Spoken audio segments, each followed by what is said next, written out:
वासुदेव एक गरीब किसान था जो अपने परिवार के साथ एक छोटे से गांव में रहता था। वो बहुत मेहनत करता था, लेकिन उसकी फसलें हमेशा खराब हो जाती थीं और वो गरीबी से बाहर नहीं निकल पा रहा था। वो बहुत निराश था और सोचता था कि क्या उसकी किस्मत पहले से ही तय है। क्या मेरी किस्मत पहले से ही तय है?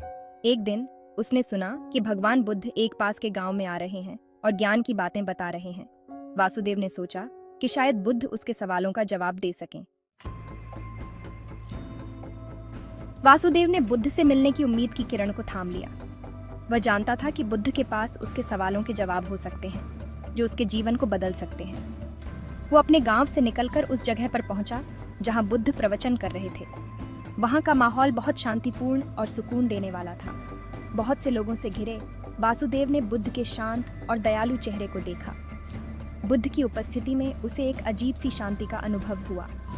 उसे लगा जैसे बुद्ध की आंखें उसके दिल में देख रही हैं, उसके सभी दुखों और इच्छाओं को समझ रही हैं। बुद्ध की आंखों में उसे एक गहरी समझ और करुणा दिखाई दी।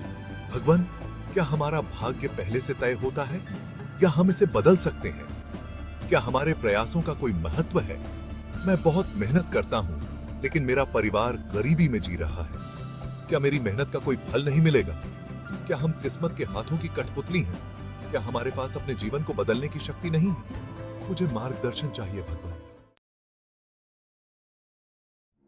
बुद्ध ने वासुदेव की बात ध्यान से सुनी।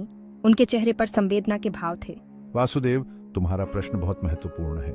यह सच है कि हमारा जन्म कुछ परिस्थितियों में होता है, लेकिन इसका मतलब ये नहीं कि हम उन्हीं परिस्थितियों में फंसे रहें। बुद्ध ने आगे कहा, हमारे कर्म हमारे भविष्य का निर्माण करते हैं। हम जो बोते हैं वही काटते हैं। बुद्ध के शब्दों ने वासुदेव को बहुत प्रभावित किया। बुद्ध ने कर्म के सिद्धांत को विस्तार से समझाया। उन्होंने कहा कि हर काम का एक नतीजा होता है और हमारा वर्तमान जीवन हमारे पिछले कर्मों का फल है। लेकिन ये समझना जरूरी है कि कर्म सिर्फ हमारे पिछले कर्मों का हिसाब किताब नहीं है, बल्कि यह हमारे वर्तमान कर्मों और भविष्य को बनाने की हमारी क्षमता को भी दर्शाता है। बुद्ध ने कहा, हमारे आज के विचार, शब्द और कर्म हमारे भविष्य का निर्माण करते हैं। अगर हम अच्छे कर्म करेंगे तो हमें अच्छे परिणाम मिलेंगे। बुद्ध ने वासुदेव को बताया कि भाग्य कोई पहले से तय रास्ता नहीं है, बल्कि यह तो एक ऐसा रास्ता है जो हमारे द्वारा हर कदम पर चुने गए विकल्पों से बनता है। तुम अपनी जिंदगी के रचयिता हो। बुद्ध ने वासुदेव को सलाह दी कि वो निराशा और आलस्य के जाल से बाहर निकले। उन्होंने उसे कड़ी मेहनत, ईमानदारी और दृढ़ता के साथ जीवन जीने के लिए प्रेरित किया। अपने कर्मों के प्रति सजग रहो, क्योंकि वही तुम्हारी नियति का निर्माण करते हैं। बुद्ध के शब्दों ने वासुदेव के जीवन में एक नई रोशनी भर दी। उसे एहसास हुआ कि वो अपनी किस्मत का मारा हुआ नहीं है, बल्कि वो अपनी जिंदगी का रचयिता बन सकता है। मैंने बुद्ध की शिक्षाओं को अपने दिल में बसा लिया और अपनी जिंदगी में बदलाव लाने की ठान ली। उसने कड़ी मेहनत करना जारी रखा, लेकिन अब वो निराशा या हताशा के बिना काम करता था। उसने अपनी फसलों की देखभाल पूरी लगन और समर्पण के साथ किया और धीरे धीरे उसकी किस्मत बदलने लगी। वासुदेव की फसलें पहले से कहीं ज्यादा अच्छी होने लगीं। उसे पहले जैसी आर्थिक तंगी का सामना नहीं करना पड़ा। उसने अपने परिवार का अच्छे से ख्याल रखा और अपने बच्चों को पढ़ाया लिखाया। मैंने अपनी जिंदगी में आए इस बदलाव का श्रेय बुद्ध की शिक्षाओं और अपने कर्मों में बदलाव को दिया। उसने महसूस किया कि बुद्ध सही थे। हम अपनी किस्मत खुद बनाते हैं।